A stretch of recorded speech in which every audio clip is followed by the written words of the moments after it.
சொன்னதுக்கு நான் ஒரு தேங்க்ஸ் சொல்றதுக்காக அந்த கோயிலுக்கு போயிருக்கேன் அப்படின்னு சொல்லிச்சு. ரொம்ப சந்தோஷமா இருந்தது. சரி, ஐயா ஒன்று சொன்னாரு, அதாவது கடமைதான் பக்தி அப்படின்னு சொன்னாரு. கடமைதான் பக்தி, நாங்களும் அதுதான் சொல்றோம். இது நான் சொல்லல, பெருமாள் சொன்ன தீர்ப்பு, நம்மளுடைய பெருமாள் சொன்ன தீர்ப்பு. நாராயணன் வந்து எப்ப பாரு என்ன சொல், நாராயணன் வந்து எப்ப பாரு நாராயணா நாராயண நாராயண நாராயண நாராயணையே வழங்கி கொண்டிருப்பார். நான் தான் உலகத்திலேயே சிறந்த, உங்களுக்கு அந்த கதை தெரிஞ்சிருக்கும்னு நினைக்கிறேன், நான் தான் உலகத்திலேயே சிறந்த பக்திமான் அவருக்கு ஒரு பெரிய கர்வம். நாராயண போய் கேட்கிறார், என்னை விட சிறந்த பக்திமான் யாரா இருக்கும்? அவர் ஒரு எதிர்பார்ப்பு, குழந்தைகளாம் வந்து நிற்கல, ஏதாவது சொன்னா நம்மளை பாராட்டணுன்ற மாதிரி அவர் சொல்றாரு நாரதர்கிட்ட. நாரதர் சொல்றாரு, நான் தானே சிறந்த பக்திமானார் அவர் சொல்லுவார், நாராயணன் சொல்லுவார்னு அவருக்கு ஒரு ஆசை.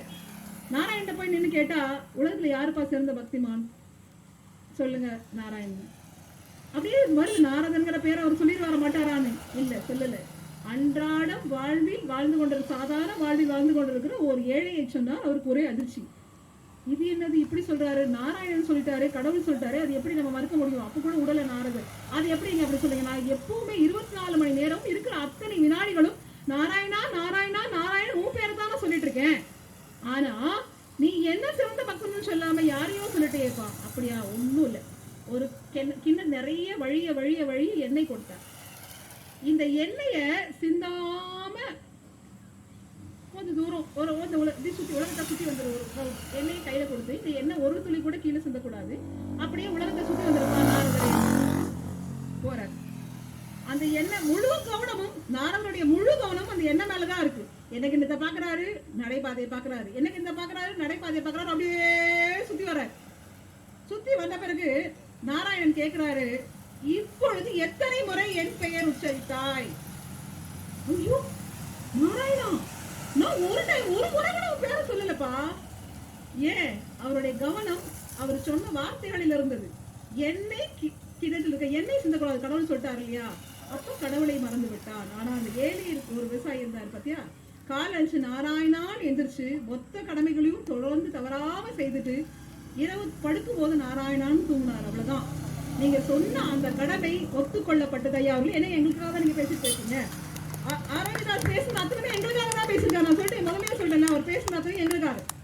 அப்ப எங்களோட இளைஞர்களுக்கும் அந்த கட்டாயம் இப்பொழுது இருக்கிறது. எப்பொழுதுமே கோயிலுக்கு போகணுமா, பக்தி செலுத்தணுமா அப்படின்னு கேள்வி கேட்டீங்க.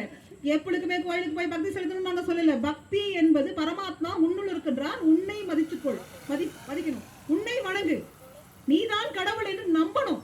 நம்ம கடவுள் நம்ம நம்பணும்னா நமக்கு கொஞ்சம் பயமா இருக்கு. ஐயோ நம்ம வந்து பொறாமை இருக்கு, நமக்கு வேற குணங்கள்லாம் இருக்கு, கெட்ட குணங்கள்லாம் இருக்கு, நம்மளையே நம்ம கடவுள் எப்படி நம்புறது? நீ உன்னை நம்பி உன்னுடைய பரமாத்மா, உன்னுள் இருக்கிற பரமாத்மாவை ஆனந்தமாக வைத்திருந்தால் மட்டும்தான் உனக்கு முக்தி கிடைக்கும். பக்தி யோகத்துக்கு அப்புறம் கர்மயோகம், கர்மயோகத்துக்கு அப்புறம் ஞான யோகம். அந்த ஞானிய நிலைமை அடையணும்னா உள்நோக்கி கேள்வி கேட்க வேண்டும். அந்த உள்நோக்கி கேள்வி கேட்கக்கூடிய தன்மை எங்களுடைய இன்றைய இளைஞர்கள் மத்தியில் இருக்கிறது. ஏன்னா அவங்க மூட நம்பிக்கையினுடைய பின்னாடி அவங்க வழியை செல்லவே இல்லை. ஐயா இன்னொன்னு கூட சொன்னாரு, ஐயா மருந்து பேச எனக்கு நேரம் சரியாயிரும் போல இருக்குன்னு நினைக்கிறேன் நான்.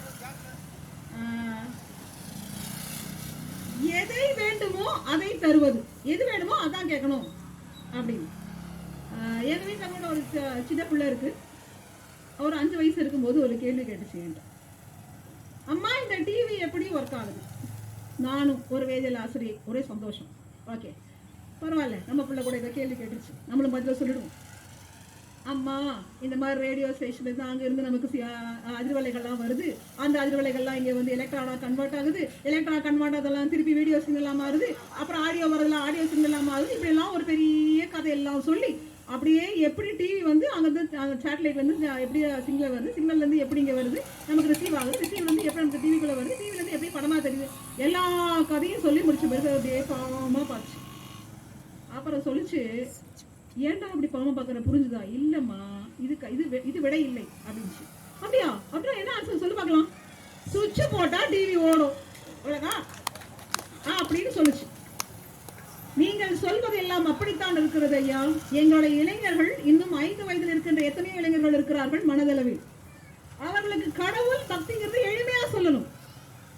பக்தினா என்னங்கிறது எளிமையா சொல்ல முடிஞ்சா அவங்களுக்கு புரிஞ்சிருச்சு. அவங்க புரிஞ்ச அளவில் அந்த பக்தி செலுத்தி அவ்வளவு கூட்டமும் அதனால்தான் வருகிறது. நீங்க ஞானியான லெவல்ல எதையோ நினைச்சுக்கிட்டு என் இளைஞர்கிட்ட இருக்குன்னு தேடினா அது தவறு இல்லையா? அவர்களுக்கு என்ன வேண்டுமோ அவர்கள் ஞான நிலையை அடையும் போது, அந்த வயதை அடையும் போது அவங்க தெரிஞ்சுப்பாங்க. அது வரைக்கும் நம்ம கிட்ட கொஞ்சம் பொறுமை தேவைப்படுகிறது. எங்க வீட்டுல குழந்தை என்ன கேட்டாலும் வாங்கி தருவாங்க. குழந்தை பூ கேட்டா பூந்தொட்டி வாங்கி தருவாங்க. தண்ணி கேட்டா பெரிய ஆப்பிள் ஜூஸையே கொண்டு வந்து தருவாங்க. அந்த குழந்தை கேட்டுச்சுப்பா, நான் சொல்ல உனக்கு எதுவுமே புரியாதா? நான் என்ன கேட்கணும் அதை தரணும். நான் கேட்காதெல்லாம் வாங்கி தந்தா அது எனக்கு எப்படி பிடிக்கும்? இதுதான் அவர்கள் கேட்பது, இளைஞர்கள் கேட்பது என்னவென்று எங்களுக்கு தெரியும். அதனால்தான் அத்தனை கூட்டமும் கோயிலை நோக்கியும் இல்ல ஐபிசின்னு ஒரு சேனல் இருக்குதுங்க ஐயா, நம்ம யூடியூப்ல ஒரு சேனல் இருக்கு. அது இளைஞர்களாக நடத்தப்படுகிற சேனல் தான். முத்தை திருப்பதி அவ்வளோ அழகா மொத்த இளைஞர்களும் சேர்ந்து பாடிருக்காங்க. உங்களுக்கு வாய்ப்பு கிடைச்சா அதை கொஞ்சம் பாருங்க அந்த சேனல்ல. எங்க ஊர் கோயம்புத்தூர் கோவையில ஒரு நிகழ்வு நடந்தது. ஒரு நியூஸ், இந்த ரோட்ல படுத்தவங்களுக்கெல்லாம் ரொம்ப குளிரா இருக்கு, அது குளிர்காலம் கொஞ்சம் கடுமையா இருக்கும், குளிரா இருக்கு, அவங்களுக்கு எதுவுமே சட்டை இல்லை, இது இல்லை, இது இல்லைன்ற மாதிரி ஒரு நியூஸ் வந்துச்சு. அந்த செய்தியை பார்த்தவுடன் 2-3 இளைஞர்கள் என்ன பண்ணியிருக்காங்கன்னா, அடுத்த நாள் நிறைய கம்பெனிகளையும் ஸ்வெட்டர்கள் எல்லாத்தையும் வாங்கிட்டு போயிட்டு அவங்களுக்கு கொடுத்துருக்காங்க. இதெல்லாம் நீங்க யாரு, என்ன, உங்க பேர் என்ன அவங்க கேட்கும்போது அவங்க சொல்லியிருக்காங்க, எங்க பேர் உங்களுக்கு முக்கியம் இல்லை, நாங்க விவேகானந்தர் வழியில் வந்தவர்கள், இந்த மாதிரி ஒரு செய்தியை நாங்க பார்த்தோம், உங்களுக்கு ஸ்வெட்டர்லாம் கொடுக்கணும் நாங்க வந்தோங்கிறது கொடுத்தோம்னு சொன்னாங்க. அடுத்த நாள் நியூஸ்ல கூட வந்துச்சு, யார் பேரு இதுவரை கொடுத்தாங்க யாருன்னே தெரியாது. இந்த அர்ப்பணிப்பை தான் பக்தி நாங்களும் சொல்றோங்க ஐயா. கோயிலுக்கு போய் தான் பக்தி செலுத்தணும் நாங்களும் சொல்லல. மனிதனுக்கு மனிதனாக உதவி செய்வதும் பக்தியை சார்ந்ததுதான். அந்த உதவி செய்யக்கூடிய நல்ல மனம், நீங்க சொன்ன அதே விஷயம், வெள்ளத்துல எத்தனை பேருக்கு உதவி செஞ்சாங்க, நன்றிங்க ஐயா. அதை வச்சுதான் இதை சொன்னேன் நானு. வெள்ளத்துல அத்தனை பேருக்கு உதவி செஞ்சாங்க. கண்டிப்பா மனிதம் தானே கடவுள். அந்த இருக்க கஷ்டங்கள்லாம் தாண்டி அங்க போகும்போது அந்த மன நிம்மதி வேற எங்கேயுமே கிடைக்காது. அதுதான் உண்மை. நாம் தான் கடவுள், நாம் தான் பரமாத்மா, நாம் தான் ஆத்மா, அத்தனையும் நாம் தான் என்று தெரிந்த இளைஞன் பக்தி பெரிய கூட்டத்தில் தான் இருக்கிறான் என்று சொல்லி என் வாதத்தை முடிக்கிறேன். மிகவும் நன்றி. ரொம்ப அருமையாக பேசியிருக்காங்க மேடம். நம்ம மைக்கை தட்டி முடிங்கன்னு சொல்கிறதுக்கு முன்னால் கரெக்டாக அவங்களே முடிச்சுட்டாங்க. மேடம் இன்னைக்கு பள்ளியில் போய் பேப்பர் திருத்திட்டு பணியை முடிச்சுட்டு இங்கே வராங்க. இத்தனை பணிகளுக்கு இடையிலும் இதை தயார் பண்ணி இங்கே இதை செய்கிறாங்கன்னா இவங்கெல்லாம் ரொம்ப பாராட்டுக்குரியவர்கள். இவங்கெல்லாம் மேடம்லாம் ரொம்ப அழகாக சொன்னாங்க. இன்றைக்கி கோயிலுக்கு போகிறோம்னா எதுக்காக போகிறோம்? மன அமைதி கிடைக்கிது. இளைஞர் போகிறான், அவனுக்கு தான் ரொம்ப ஸ்ட்ரெஸ் அதிகமாக இருக்குது, அதனால கோயிலுக்கு போகிறான்.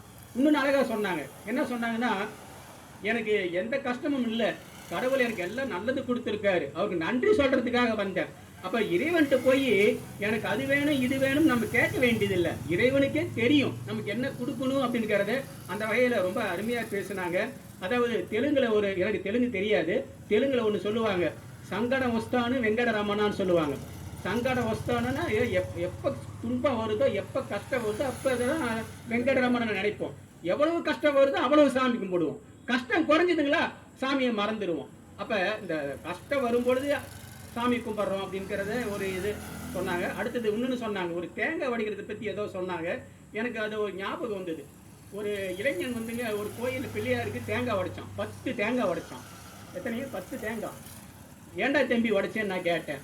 அவன் சொன்னான், சார் 3ஆம் உலகப் போரே வரக்கூடாது சார் இனிமேல் உலகத்தில் அப்படின்னா. எனக்கு ஒரே சந்தோஷம்.